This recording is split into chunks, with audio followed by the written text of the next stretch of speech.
Did you know that your energy is valuable? That your attention, your physical effort, your ideas, your advice, your presence, your warmth, your coldness, your avoidance, is all ways that we spend our energy. We spend our energy on the things that we pay attention to, the things we put effort into, whether it's physical, mental, or emotional effort. If we're putting effort in, we are giving it energy, yes? So if you are not receiving energy back, if you are putting your effort, your energy, any kind of energy, if you are putting your energy towards something that is not putting energy back into you, then you will begin to feel depleted. Whether it's a person you're giving care to that they're not caring back, it's emptying, draining, or if it's a career that you're putting a lot of effort into, that was somehow forced on you by parents or something that you, or anybody else that you don't genuinely have an interest in or don't genuinely have a care for. If it's not filling up your love cup to do that, if it's not lighting you up inside, if it's not making you feel energized and making you feel useful and making you feel like you're accomplishing something on this earth, then you are wasting that energy. We have to be very careful who we give our energy to, what we give our energy to, and who we allow to have access to our energy, because not only do you get to spend that energy on whatever you want because of your free will, delicious, isn't it? You get to spend your energy on whatever you choose, but whoever you choose to give your energy to also gets to use that for whatever they want. So you need to be careful where you're putting your energy. If you're putting negative energy out, that person is going to spread that negative energy. It's got to go from them. It can't just stay inside them. It has to go somewhere. So I just wanted to, point out, it's very obvious, you would think, like, after you hear it and you think about it, it's pretty obvious, but it's not. We don't see it that way. We're not taught to see it that way, and we're definitely not taught to see how our own energy affects us. So I'm gonna make a video here in a little bit about how to connect and create a connection between the physical body, the mental body, the emotional body, the spirit body, and the energetic body. We are going to find a way to connect those, because after you connect them, the work kind of does itself, and it's a magical situation. We kind of call it, it kind of feels like an awakening or something, like you come into awareness of something and then all of a sudden countless things in your life start to change because of that one idea that was changed, or because of that one belief that was changed. So just a reminder, be very careful where you're spending your energy, where you're putting it, who you're giving it to. If anybody is misusing it, you are perfectly within your right to create distance between you and that person, place, or thing. And you also don't owe anybody an explanation. No matter what the reason is, you feel like you need to protect yourself by creating space, because we were put here on earth in this body to think that we were here in this body and it's just nothing, like it just is what it is, and it's not a gift, and we don't have anything magical to do with it, or that it's useless and pointless, is just so stupid. To assume that you, one single human with one single brain and one single perspective, knows the entire purpose of the universe, and you just decide that it's nothing, is just ridiculous. We don't get to do that. You have a purpose, you have energy, you have a light inside of you. Your physical body is moving you around, and it gives you energy, it gives you advice, it gives you emotions, it gives you feedback, it does what you say, and then it tells you what happened because of what you did. And then you are supposed to be able to receive those emotions as signs, read them, look over them, understand them, and then make a logical decision based on them. Not get angry and then do something angry, because then you're spreading out energy and you're not controlling your energy, you're not over your mind, you're not controlling anything, you're just doing sporadic shit. And that's how we end up in a situation where we don't want to be in. Because if we just follow the body and we go with the emotions, like the things that make the body feel good, like a dopamine rush, we usually end up in a pretty sticky situation because of that. Like impulsive, feeling afraid can make us stop us from doing things that would actually benefit us quite a bit. You know, being angry at somebody we truly love can cause us to treat them in a way that is not very loving.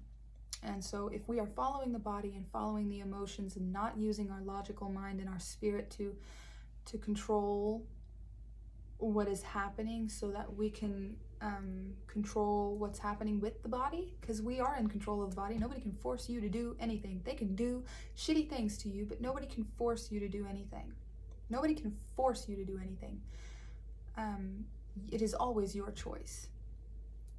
There was a song in my head yesterday when I woke up by Coulter Wall. It's Kate McCannon, and the song is about him falling in love with somebody, some girl, and he started courting her and was saving up for a ring. And he came home one day and she was by the creek with another man, and he shot her 3 times. And then he's in prison. He's writing the song from prison. And the raven that's outside of his window is kind of haunting him, talking smack to him, because you did this. You know where you're going now. You know where you're going. Because this is what we do when we make a big mistake. We make a decision based off of emotion or based off of just pure logic and no emotion. Then we end up in a sticky situation, and it could be in any kind. You know, we end up with consequences for our actions if we don't put the emotion and the logic and our own purpose into the decision.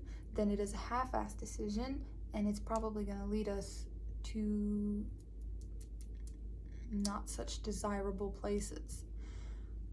So the point of that song is that, you know, he acted on his emotion when he found that woman. He was rightfully so. It is rightfully so. He was right to be devastated. He was right to be heartbroken. He was right to be infuriated, you know, but he was not right to kill her, of course.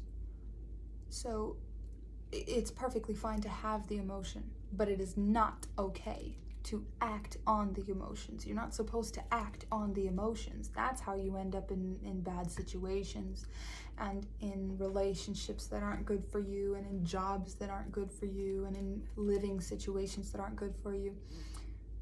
So this is our task for a while, to try and come back into our bodies and create that mind-body connection.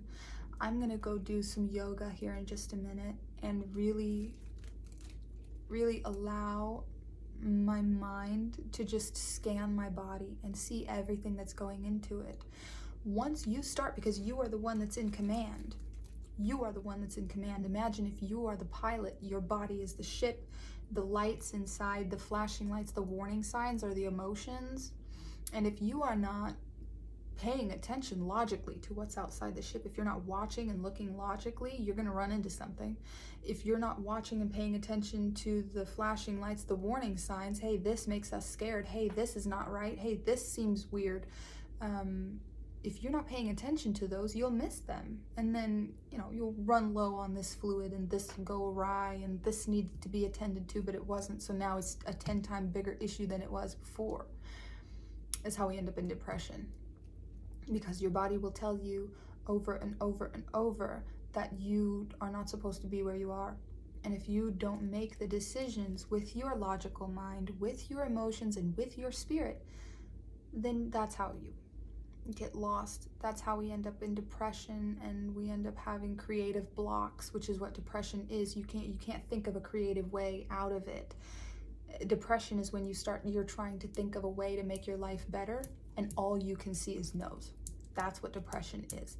The creativity comes in when you start to feed your body what it needs. The creativity comes in, the freedom comes in, the excitement, the expansion comes in when you start to take care of your body with its basic survival needs. Then you can start to expand. Because, you know, if you are in a desert and you're walking in a desert and you've been starving and thirsty for 3 days, you know, and somebody comes on and is like, hey, you want to buy this Kawasaki? And you're like, not really, I'm thirsty.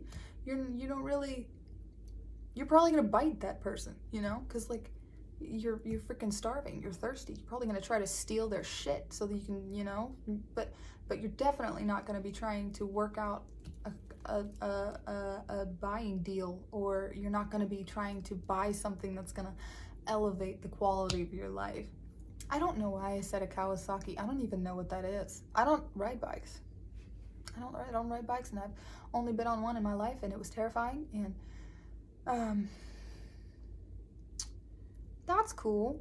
So maybe one of you likes a bike. Maybe one of you needs to buy a bike or is about to buy a bike, because the beautiful thing about your creativity is that it's yours and it's your energy and it comes from you. There is no end to it. The only way you can block it is if you're in survival mode and your body's trying to survive. And this happens when we don't have enough food, we don't eat enough, we ignore our body's signals that tells us you need to rest, you ignore the body's signals tells you need to move or build some muscle, or you know, you avoid or ignore the signs of the body. And then your body ends up thinking, well, I need to protect myself because I don't have everything I need.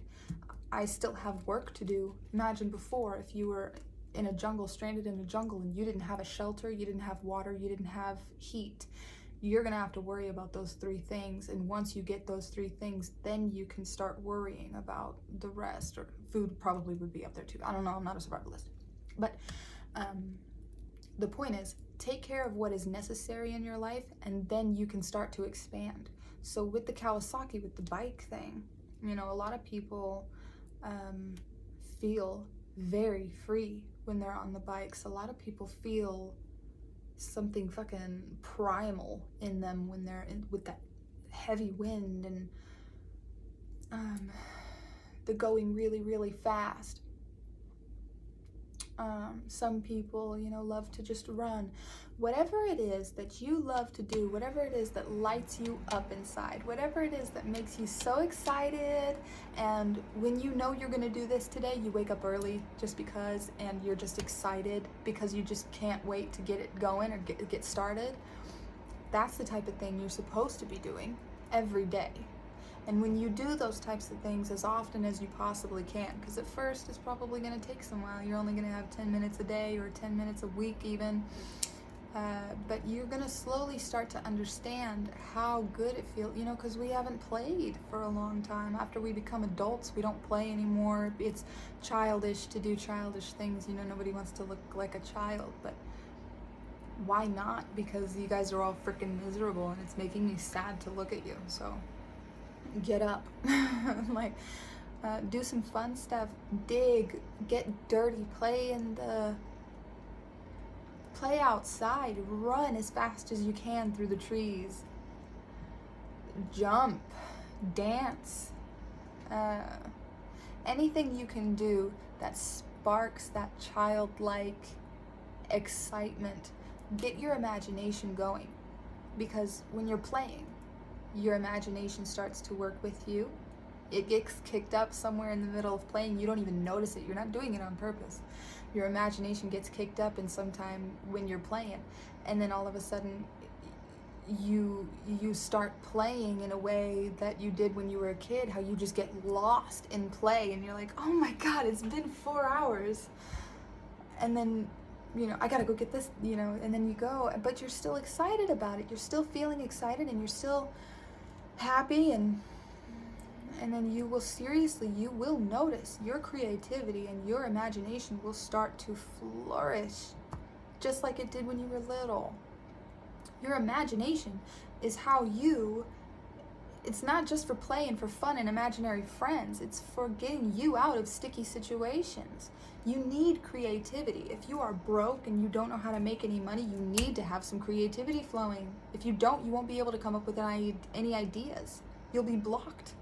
And you'll be trying to think, I can study this, I can read this, I can read that, and you'll come up with all of these no's and reasons why these things don't work. Whatever book you're reading, whatever person you're listening to, TED Talk, whatever it is, you're not going to receive it properly unless you are in a space to do so. So you have to be creative enough to think, I could probably do it. I could probably do it, you know? You have to be able to get excited about it. You have to be able to think outside the box because, you know, it's just, not only is it just boring to do so, but look at where it's gotten all of our parents. Look at where thinking just logically and ignoring the body has gotten us, all of us. It's gotten us into wars. It's gotten us into ransacking the grocery stores when something is going on so that none of our neighbors can eat, or toilet paper. Just so stupid. Just people acting like savage animals. You know, in the wild, if a lion sees another lion that's mangled and jacked up, we're not gonna carry that dude for miles and miles, and we're not gonna carry him and get him, you know, we're not gonna nurse him back to health. This is what makes us human. We can start to heal. We can heal. In the wild, if a lion gets hurt and it heals, great. But if a lion gets hurt, none of its other lions are gonna be like, oh, shoot, honey, I can't believe that happened to you. Come here, come sit down, come lie down. We're gonna get you, I'll get you some medicine going, I'll get you some tea. You sit here and just, and she'll keep you company while I'll go get you some tea, and we'll go do the hunting, and we'll keep feeding you until, and we'll wait for you. We won't run from the danger. If there's danger, we won't run. We'll stay here with, hell no. We're gonna leave that thing. It's not useful. It's not useful. This is what made us humans and not lions. Our ability to care for our other people. Our ability to make a mental and emotional connection in such a way that if you're okay, I'm okay. What's best for you is best for me. This is what makes us human. And when you lose that, you're useless and you become a target for the universe, because why would you not be? You're like a cancer at that point. If you are miserable in your own life, you are never going to be rooting for other people. So if somebody comes to you with a problem that they have, you're not going to be so inclined to help them with that problem. If you're constantly going through a freaking problem, I'm struggling, I can't help you. That's just how it is. So get yourself together, get yourself right. You need to treat yourself with respect and have everything that you need, your basic needs first, and then what comes after. Because if you, like I said, if you are miserable, then you are not going to be rooting for other people's happiness, okay? It's just the way it is. And you can consciously do that. A lot of people will be like, oh no, I wish the best for everybody, even if I'm not. Okay, logically, mentally you probably do. But do you feel that in your heart? Do you feel that in your heart? Does it move your whole body? Does it dictate your actions every single day? Because it should. What else?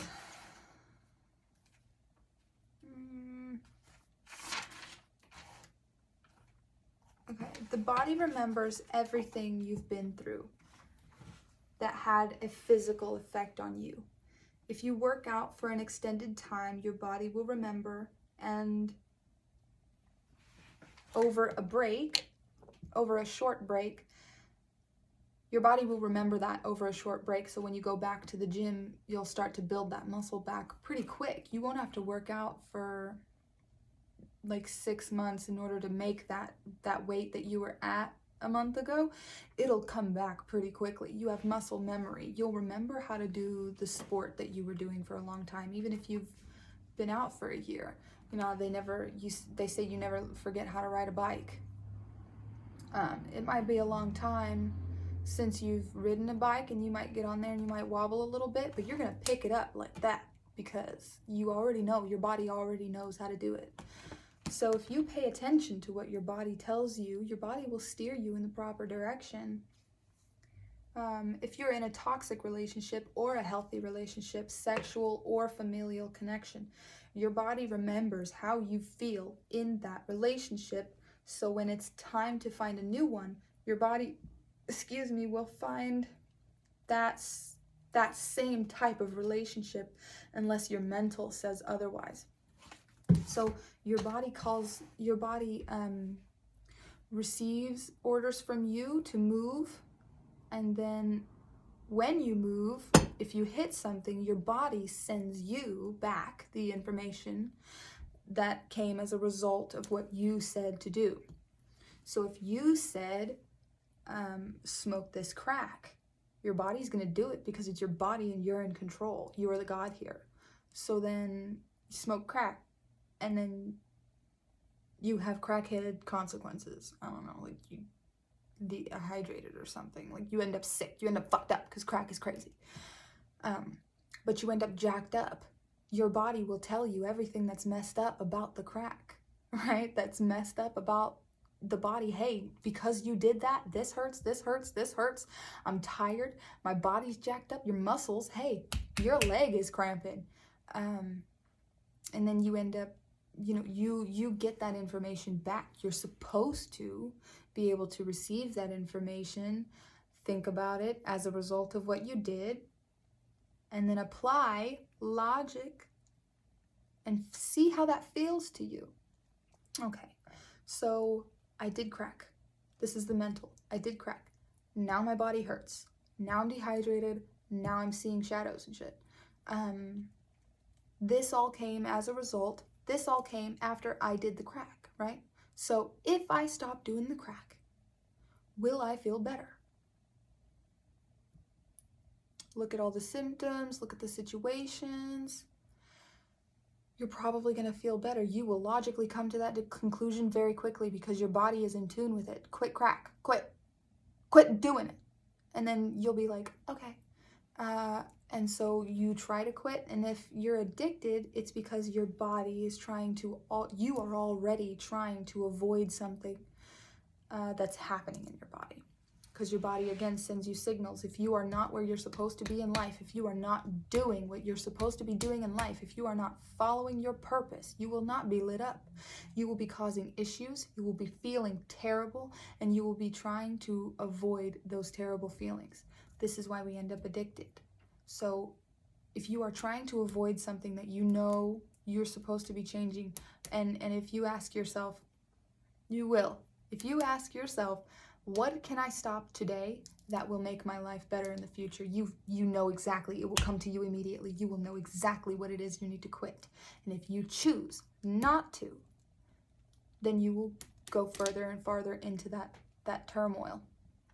Get farther and farther. The more you do that, the more depressed you get. The more depressed you get, the more you need a way out. That's obviously not the clear way out, so you find another solution, which is drugs. So there's that.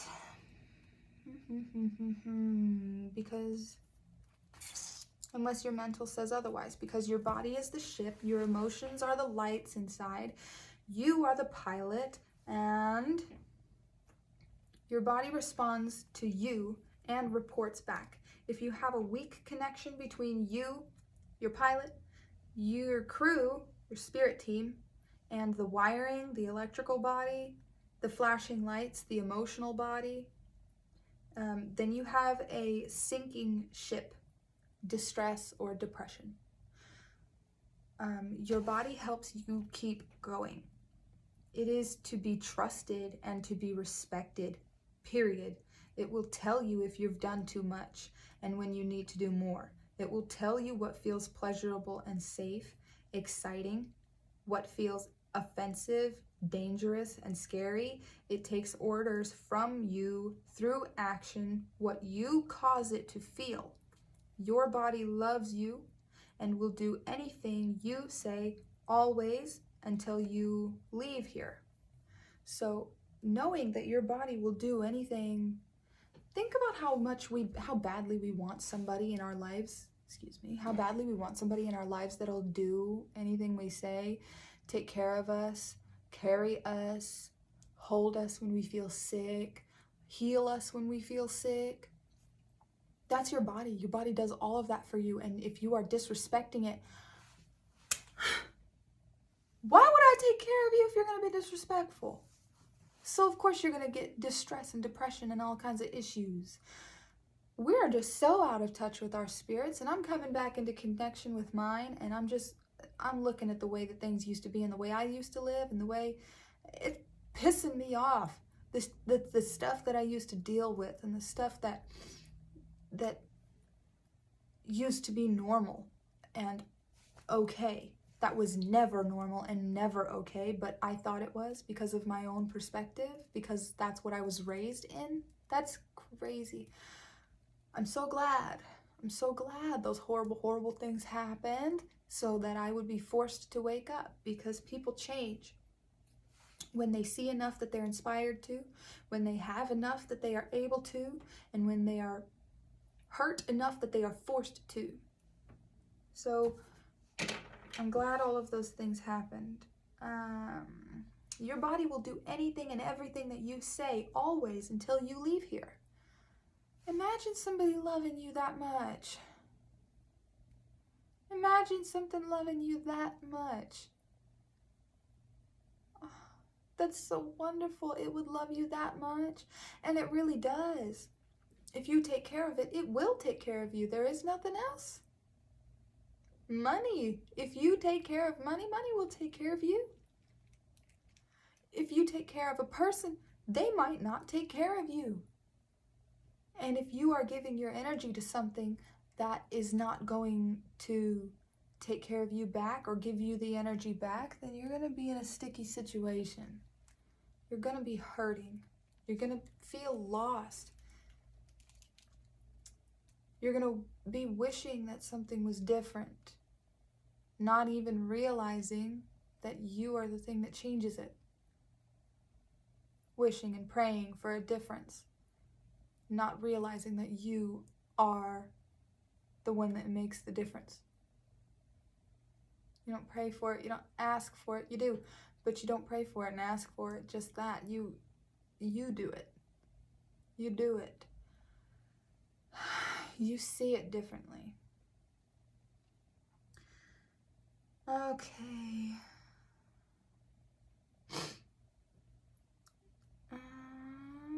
Always until you leave here. If you say we must suffer a bit, it will. Remember what it feels like and adapt to be the best and most efficient at that thing, like the gym or a toxic relationship or a healthy relationship or a beautiful life, exploring the earth. Whatever it is, your body will help you to do that. Your body will help you to keep doing that because it wants you to do whatever makes you happy. But if you are doing things, if you are not seeing the connection, if you are not connected, then you will be lost and you will be following your emotions that your body gives you. And they're not meant to be followed, they're meant to be considered. You are meant to notice them, understand them, consider them in your next decision. Not pile more negative emotions on top of it because you can't change it, you know. You can't, whatever you have now is a result of what you did before. So if you want better tomorrow, you must do better today. If you want something different tomorrow than you have today, you must do something different today than you did yesterday. It seems so obvious when you say, like when you hear it or when you say it, but if you're struggling so hard to survive, trying to keep the wolves away, trying to pay your bills and try to take care of your babies and your family and trying to protect your loved ones, you know, if you're trying to reach for something that seems out of reach, that you feel like you need to. If you're doing something, whatever it is that's in your emotional system that's making you do something that you wouldn't do if you took the time to take a step back and applied the logic and your own emotion and your free will, then you will feel lost. If you are doing something and it doesn't feel completed to you and you're not sure if it's for you or not, ask yourself, if I wasn't getting paid for this, would I do it? If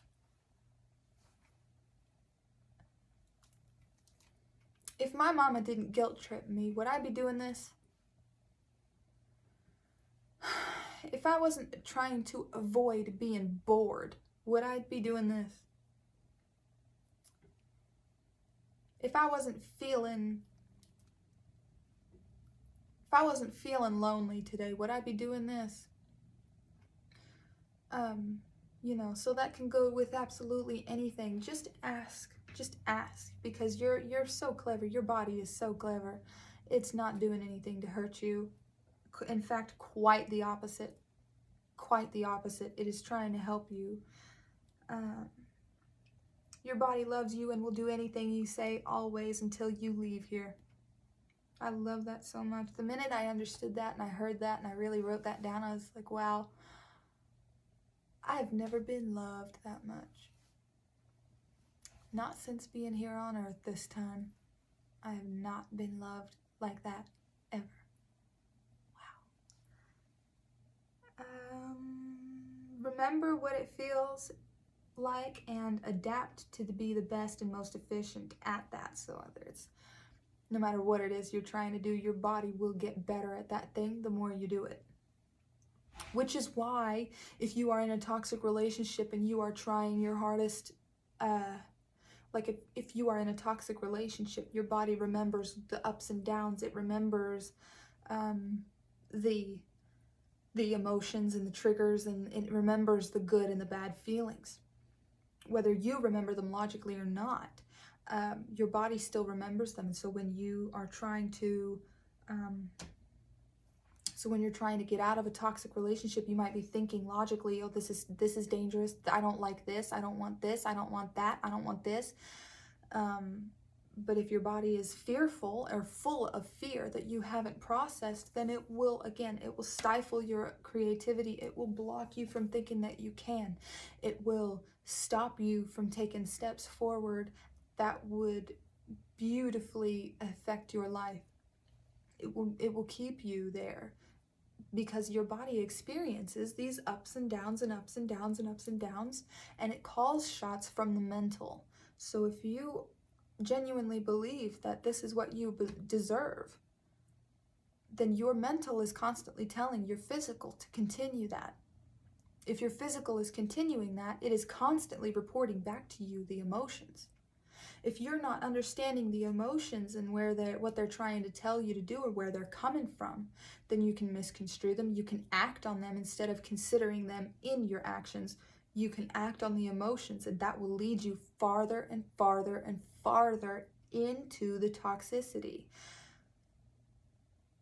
Even if we get out of a toxic relationship, our mental takes over and we get out of the toxic relationship, we know we don't deserve that. We get our heart in alignment with it, then we'll leave. But this is how we end up in a toxic relationship again, because our body remembers those things. We genuinely believe that this is what it is, so we search that out, and our body reacts in a familiar way. And familiar feels so much better. Think about how it feels going somewhere you've never been before. It feels, depending on where it is or the decisions that led you there, it feels exciting. It feels nerve-wracking. It makes you want to I kind of don't want to, but like excited kind of way. But if you don't know that, then you might mistake it for fear.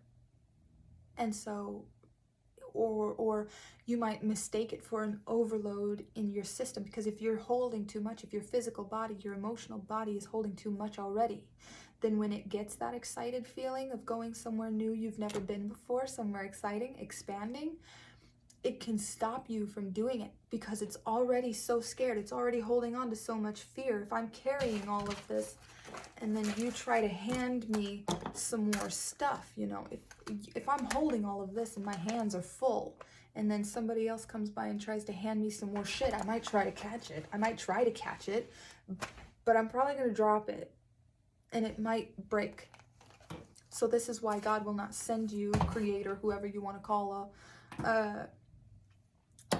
this is why if we end up in a healthy relationship or somebody healthy comes along after we've been in a toxic relationship, if we don't heal the toxicity inside of us first, then we can end up causing damage to that person. And a healthy person is never going to deal with toxic shit.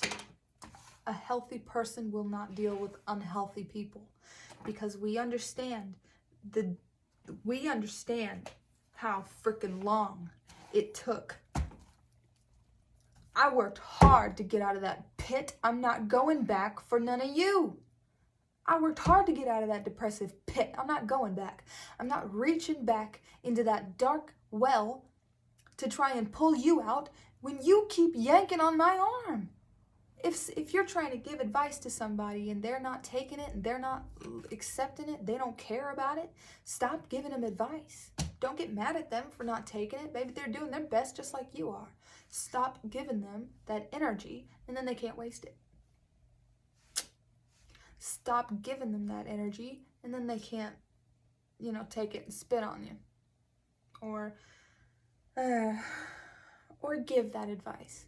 If it's what makes you feel happy, give that advice, even if they're not taking it. Keep giving it, because the point is to do what feels good to you mentally, emotionally, and physically. You need to get them on the same track.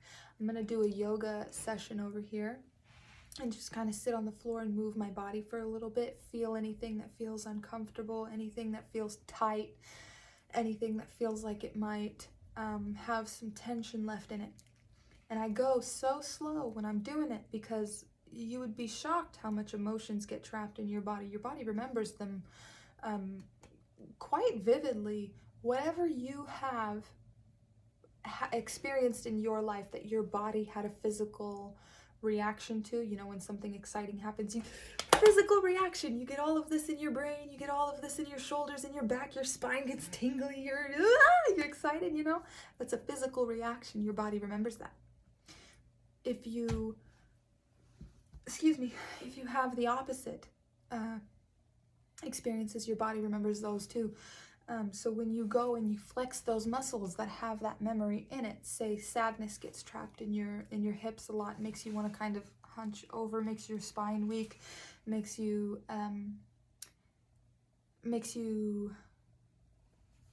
it blocks your creativity, and it blocks your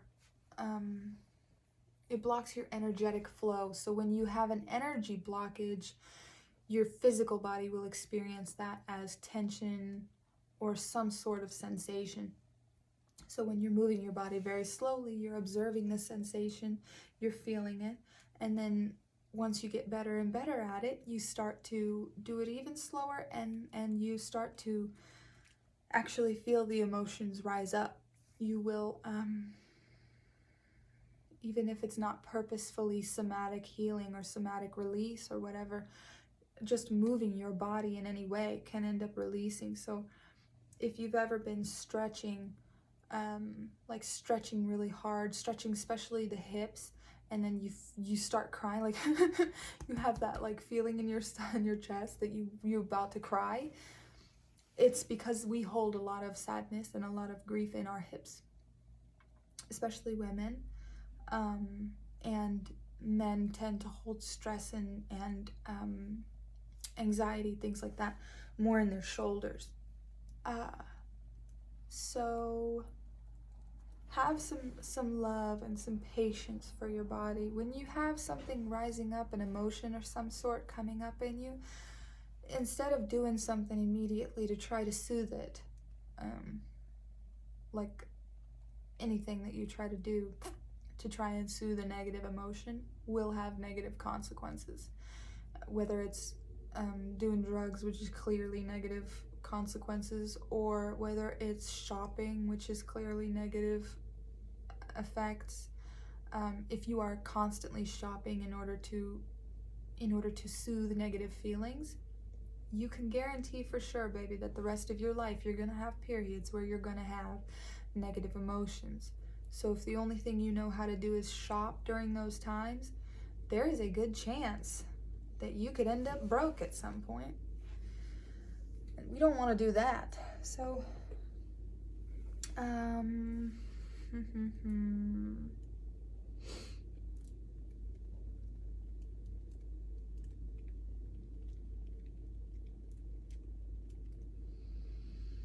so yeah, move your body slowly, kindly, not where you're not trying to make an Olympic stretch, okay? You're just moving your body. You don't have to stretch, and you don't have to extend your muscles too much. You don't have to work out too much. You don't have to do too much of anything, really. I'll show you what I do somatically here in just a minute, and I'll upload a video of it. Anyways, I hope that this video was helpful.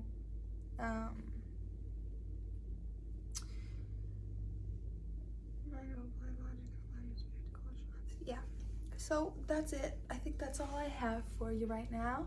Sorry, my back is killing me just now. I hope y'all have a wonderful day and a great morning, afternoon, evening, night, whenever you're seeing this. And I just love you so dearly, and thank you so much for watching. I really hope that you got something good from this. I hope that it helped, and I hope you come back too. Okay, bye-bye.